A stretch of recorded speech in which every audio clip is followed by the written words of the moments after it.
Olá, tudo bem com vocês? Espero que sim. Vamos para mais uma reflexão. Hoje quero conversar um pouquinho daquela passagem de, de Jesus, onde ele se depara com a mulher adúltera, onde essas pessoas foram levar a mulher para ele, e aí ele tem aquela frase belíssima, que é esta reflexão que eu quero abordar com vocês hoje. Aquele que tiver sem pecado, atire a primeira pedra. Então, antes de iniciarmos, vamos rogar a Deus e a Jesus o amparo por todos nós, pelos nossos familiares, pelos nossos lares, que Jesus esteja conosco em nossas provações, nas dores, nas alegrias, e assim, com mais uma vez a reflexão do Evangelho, à luz do Espiritismo, a gente possa aprender um pouco mais e caminhar seguindo rumo à nossa evolução. Que assim seja. Muito bem. Então, para iniciarmos, vamos lembrar que é aquele episódio que a mulher é levada por algumas pessoas ali que, de certa forma, estão testando Jesus, né? Vendo se o que que ele vai fazer, é, se ele vai garantir diante da lei da época, ele vai cumprir a lei regente na época, ou se ele vai ser diferente. Então é interessantíssimo essa análise, esse jeito que ele lida com a situação. Então a mulher é posta ali para ele julgar. Ele calmamente avalia a situação e pergunta aos que estão presentes: aquele que tiver sem pecado, atire a primeira pedra. E aí todos vão embora. E ele volta-se para a mulher e fala: mulher, onde estão aqueles que estavam te acusando? E ela vê que não tem mais ninguém. Então ele fala: eu também não a condeno. Vai, não peques mais. Então, qual é a reflexão, qual a importância desse assunto, desse tema para a gente pensar? A primeira coisa, é muito fácil a gente apontar o dedo e culpar o outro. É a primeira coisa que a gente vai fazer, culpar o outro. Mas a gente não olha para nós mesmos diante dos nossos erros. A gente consegue olhar? A gente consegue perceber isso? Muito difícil. Então, cabe essa reflexão da gente pensar sobre isso, que naquele cenário da mulher com Jesus, diante daquela situação, foi um escândalo, né? Toda uma cultura ali na mulher que não podia trair o seu marido, tal, e foi um escândalo. É um escândalo até hoje. A gente, né, tem que ver que não é, né, de forma correta, se eu posso dizer isso, né? A traição não é uma coisa boa, não é uma coisa legal de se fazer. Mas na época era muito maior ainda essa situação, né? Muito mais escandalosa. E a gente pode analisar que Jesus não condena a mulher, ele não censura o delito, ele joga a questão para os acusadores. Ele fala: aquele que tiver sem pecado, tire a primeira pedra. Mas ele não isenta a mulher do débito, da questão. Porque ele fala: vá e não peques mais. Ou seja, ela pecou, ele fala que sim, mas pede para que ela não faça, não cometa novamente o erro, né? E aí, nesses estudos, seguindo um livro que eu recebi de referência sobre esse tema, chamado Pelos Caminhos de Jesus, da Amélia Rodrigues, com a psicografia do Divaldo, tem um diálogo muito interessante, que após o ocorrido dessa cena na praça ali de Jesus com a mulher adúltera, passado algum tempo, ela procura Jesus onde ele estava e tem uma procura de pedindo socorro a ele, do tipo: mestre, o que farei agora? Estou abandonada, estou sem lar, não sei que rumo tomar. Ela fica extremamente sem eira nem beira. Ela fica numa situação muito difícil. Então, é, Jesus vai trazer para ela uma importância sobre ela acreditar na fé, ela confiar. Jesus vai trazer para ela: acalme-se, tranquilize seu coração. Tudo tem um jeito, tudo dá-se para se resolver. Ela até fala que ela se justifica diante do ato cometido, porque o seu esposo também a traiu logo já nos próximos dias, aí, meses aí do casamento. E aí, como ele a abandonou, aí, entre aspas, ele abandona, né? Ele procura outras mulheres, ela acaba caindo em tentação e também trai da mesma forma. E Jesus acalma, conversa muito com ela, tranquiliza ela para ela analisar a situação, que não é bem isso. Já fez, sim, já fez, mas agora o que é mais importante que ele reforça para ela é ela não ficar se autopunindo, porque todas as acusações externas, ela também se preocupa, e Jesus fala: não fique preocupado com as acusações dos outros, não se preocupe com o que pensam, mas cuide de si mesma. Analise o seu interior, veja o que que você, né, a partir de agora, com esse aprendizado, que você vai fazer de sua vida. E pratique o bem, pratique a caridade. Ela reforça a importância do bem.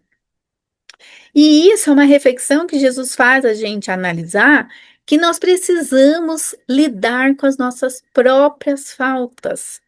Está sendo cada vez mais, os homens estão sendo cada vez mais rígidos e rigorosos com as faltas alheias, mas não estão avaliando a si mesmo diante de suas faltas. É mais difícil olhar a si mesmo, né? Mais complicado. E não quer olhar. Então, Jesus, após ter vários, esses diálogos todos, e fala: mulher, onde estão? Ninguém te condenou. E ela: ninguém, Senhor, nem eu te condeno. Jesus traz isso para ela.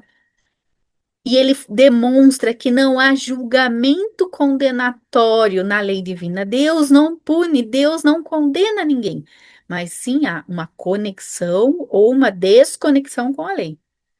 Então, é importantíssimo a gente lembrar que existe o livre-arbítrio. A gente tem capacidade de plantar o que a gente quiser, mas existe também a justiça divina, que é colher exatamente o que a gente planta. Não dá para fugir disso, tá? Livre-arbítrio, causa e consequência, lei de causa e efeito, a gente vai colher, como tiver que ser, né?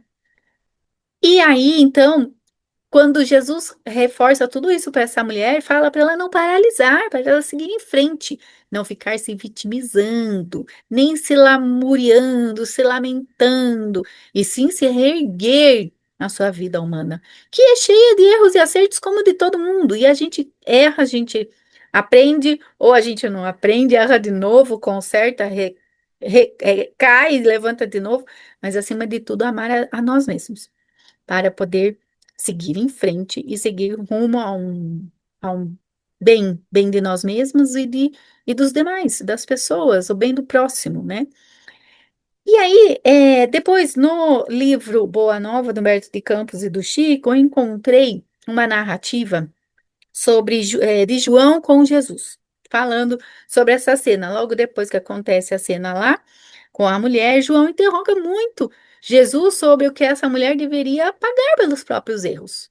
E aí Jesus vem falar que ninguém pode contestar que ela não tenha pecado. Mas quem que não cometeu pecado nessa face dessa terra? Tantos, ele até aborda tantos magistrados, leis, sacerdotes, é, fazem muita coisa errada e porque estão numa hierarquia dentro da sociedade naquela época, e vamos fazer a analogia à atual circunstância, à atual sociedade que a gente tem, e aí ninguém pune esses daí. Eles estão numa posição dentro da sociedade que a punição não chega até eles. E aí Jesus conta, reforça para João que Deus é Pai de bondade infinita e Ele está sempre lá para nos auxiliar. Todas as dores, todas as nossas angústias, nossas agonias, não nos cabe ficar remoendo e refazendo tudo isso dentro de nós, mas seguir naturalmente o nosso percurso, porque nessa terra como um grande hospital, onde o pecado é a doença de todos, cabe a gente entender nosso papel diante desse planeta e entender o quanto o evangelho pode nos beneficiar e trazer o remédio eficaz. Acreditar em Deus, acreditar em Jesus, é não se ficar se arrastando pela sombra, desolação, mas acreditar que sempre depois de uma boa tempestade, há uma bonança de um dia lindo, maravilhoso, e tudo pode ser recomeçado, tudo pode ser reerguido, né? A gente pode dizer assim. Então, é importantíssimo a gente ficar preso numa fé, preso, né? É uma palavra ruim, mas ficar fortalecidos numa fé, acreditar em Deus, acreditar em Jesus. Errar, nós vamos errar, nós vamos reerguer, nós vamos recomeçar. E cabe-nos a tarefa de aprender a cada erro. E assim a gente vai conseguir evoluir, a gente vai conseguir passar adiante. E isso tudo vai passar, e nós vamos ter uma outra encarnação de oportunidade para reparar os erros. E estamos aqui para reparar erros também que nós cometemos, seja de outra encarnação ou dessa. Mas tudo vai se encaixar, confiemos, acreditemos e não fiquemos se autopunindo diante de situações. Quem não tem pecado? Quem nunca errou? Atire a primeira pedra, não é? Então, que espero que essa reflexão de Jesus, essa reflexão que nós abordamos tudo a partir dessa passagem evangélica, possa ajudar cada um de vocês a refletir sobre tudo isso. Agradeço imensamente, fiquem todos com Deus. Muito obrigada e uma ótima semana a todos. Nesse instante, peço que elevemos o nosso pensamento ao mais alto, nos conectando com todos aqueles que vêm até nós em nome de Jesus. Prece de Cáritas. Deus, nosso Pai, que sois todo poder e bondade, dai força àqueles que passam pela provação. Dai luz àqueles que procuram a verdade. E ponde no coração do homem a compaixão e a caridade. Deus, dai ao viajante a estrela guia, ao aflito a consolação, ao doente o repouso. Pai, dai ao culpado o arrependimento, ao espírito a verdade, à criança o guia, ao órfão o pai. Que a vossa bondade se estenda sobre tudo que criaste. Piedade, Senhor, para aqueles que não vos conhecem, e esperança para aqueles que sofrem. Que a vossa bondade permita aos Espíritos Consoladores derramarem por toda a parte a paz, a esperança e a fé. Deus, um raio, uma faísca do vosso divino amor pode abrasar a terra. Deixai-nos beber da fonte dessa bondade fecunda e infinita, e todas as lágrimas secarão. Todas as dores acalmar-se-ão. Um só coração, um só pensamento subirá até vós, como um grito de reconhecimento e de amor. Como Moisés sobre a montanha, nós vos esperamos com os braços abertos. Ó bondade, ó poder, ó beleza, ó perfeição. Queremos, de alguma sorte, merecer vossa misericórdia. Deus, dai-nos a força no progresso de subir até vós. Dai-nos a caridade pura. Dai-nos a fé e a razão. Dai-nos a simplicidade, que fará de nossas almas o espelho onde refletirá um dia a vossa santíssima imagem. Que assim seja.